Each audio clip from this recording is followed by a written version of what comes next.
Setelah bertahun-tahun mengikuti Kristus dan melayani, apakah kamu masih meminta Yesus untuk membuka matamu? Ini adalah pertanyaan renungan kita untuk hari ini. Holy Spirit, make my heart open to the Word of God. Make my heart open to goodness. Make my heart open to the beauty of God every day. Amen.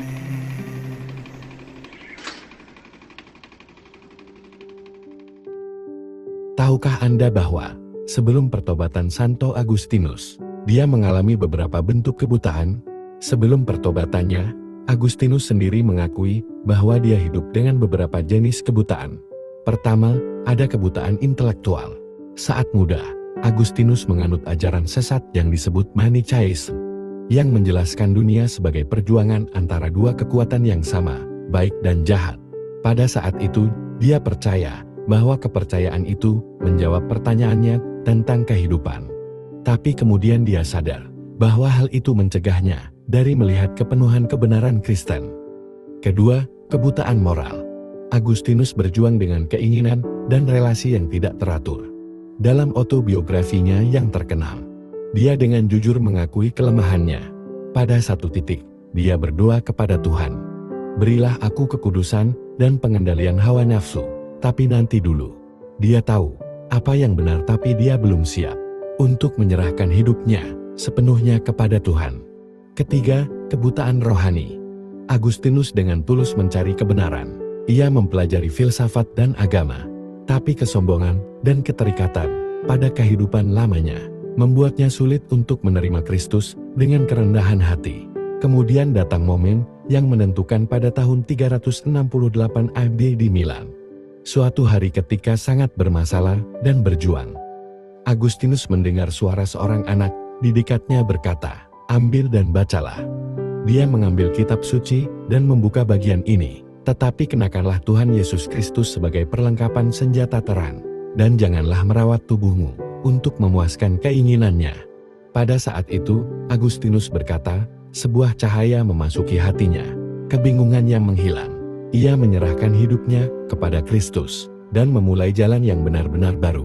Di kemudian hari, Agustinus melihat ke belakang dan menyadari sesuatu yang mendalam. Tuhan telah membimbingnya bahkan ketika dia tidak bisa melihatnya. Dia kemudian menulis salah satu yang kutipan paling terkenal dalam sejarah Kristen. "O keindahan yang purba, yang serentak selalu baru, terlambat aku mencintaimu." Kisahnya mengajarkan kebenaran yang kuat. Penglihatan spiritual tidak datang dari kecerdasan, pendidikan atau bahkan pencarian bertahun-tahun, tapi karena rahmat dan kerendahan hati di hadapan Kristus. Gereja menjelaskan dalam Katekismus Gereja Katolik, pertobatan adalah perubahan hati seumur hidup kepada Tuhan. Dengan kata lain, seperti Agustinus dan seperti orang buta dalam bacaan Injil, kita mulai dalam kebutaan, tetapi dengan rahmat Tuhan, kita belajar melihat. Penglihatan rohani bukan berasal dari kecerdasan atau pengetahuan agama, tetapi dari rahmat dan kerendahan hati di hadapan Kristus. Dalam bacaan Injil hari ini, Yesus mengundang kita untuk dengan rendah hati mengakui kebutaan kita, agar Dia bisa membuka mata kita dan membawa kita ke iman yang lebih dalam. Yesus menyembuhkan seorang pria yang buta sejak lahir. Tapi mukjizat bukan hanya tentang memulihkan penglihatan fisik, tapi tentang membuka hati untuk iman. Yesus mengundang kita ke dalam perjalanan yang sama. Pertama, Ia mengundang kita untuk kerendahan hati. Orang buta itu tahu dia tidak bisa melihat, tapi dia tetap terbuka kepada Yesus. Orang Farisi berpikir mereka sudah mengerti semuanya, dan karena itu, mereka tidak bisa mengenali kebenaran. Yesus berkata, "Sekiranya kamu buta, kamu tidak berdosa. Tetapi karena kamu berkata, 'Kami melihat,' maka tetaplah dosamu." Langkah pertama untuk melihat adalah dengan mengakui kita membutuhkan cahaya Tuhan. Kedua, Yesus mengundang kita untuk ketaatan bahkan ketika kita tidak sepenuhnya mengerti. Ia menyuruh pria itu untuk membasuh dirinya di kolam Siloam, dan pria itu menurutinya. Ketaatan itulah yang menjadi jalan menuju penyembuhan. Terkadang kita melihat hanya setelah kita percaya dan mengikuti. Ketiga, Yesus mengundang kita untuk bertumbuh dalam iman. Pemahaman orang yang disembuhkan tentang Yesus semakin dalam. Pertama dia memanggilnya sebagai pria bernama Yesus. Kemudian seorang nabi. Lalu dia menyatakan, Tuhan, aku percaya. Iman sering tumbuh secara bertahap. Akhirnya, Yesus mengundang kita untuk menyembah dia. Pria itu kemudian sujud menyembahnya dan percaya kepadanya. Tujuannya bukan hanya menerima mukjizat, tetapi mengakui Yesus sebagai Tuhan. Gereja mengajarkan bahwa penglihatan rohani semacam ini adalah anugerah rahmat. Menurut Katekismus Gereja Katolik, rahmat adalah kemurahan hati sukarela yang Allah berikan kepada kita agar kita dapat berbagi hidupnya. Yesus Kristus memperlihatkan kebenaran Allah secara penuh dan membebaskan kita dari kegelapan. Dengan kata lain, kita belajar untuk melihat, bukan dengan kekuatan kita, tetapi dengan rahmat Tuhan. Penglihatan rohani bukan berasal dari kecerdasan atau pengetahuan agama, tetapi dari rahmat dan kerendahan hati di hadapan Kristus. Marilah kita berdoa. Dalam nama Bapa dan Putra dan Roh Kudus, amin. Tuhan Yesus, terima kasih atas cintamu yang tanpa syarat, atas penderitaan, wafat, kebangkitan, dan kenaikan-Mu. Tuhan Yesus, Engkau tahu ketidaksempurnaan kami, kegagalan kami, kelemahan, dan dosa-dosa kami. Namun Engkau juga melihat keinginan kami untuk mengikuti-Mu. Ampunilah kami ya Tuhan. Tuhan Yesus, Engkaulah terang dunia.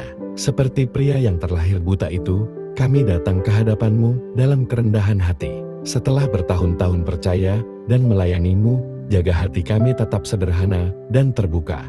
Basuhlah mata kami lagi dalam rahmat-Mu, agar kami dapat melihat kebenaran-Mu lebih jelas setiap harinya. Lindungi kami dari kebutaan kesombongan diri, dan berilah kami karunia penglihatan rohani, agar kami dapat mengenali kehadiran-Mu, mengikuti kehendak-Mu, dan berjalan selalu dalam terang-Mu. Amin. Penglihatan rohani bukan berasal dari kecerdasan atau pengetahuan agama, tetapi dari rahmat dan kerendahan hati di hadapan Kristus.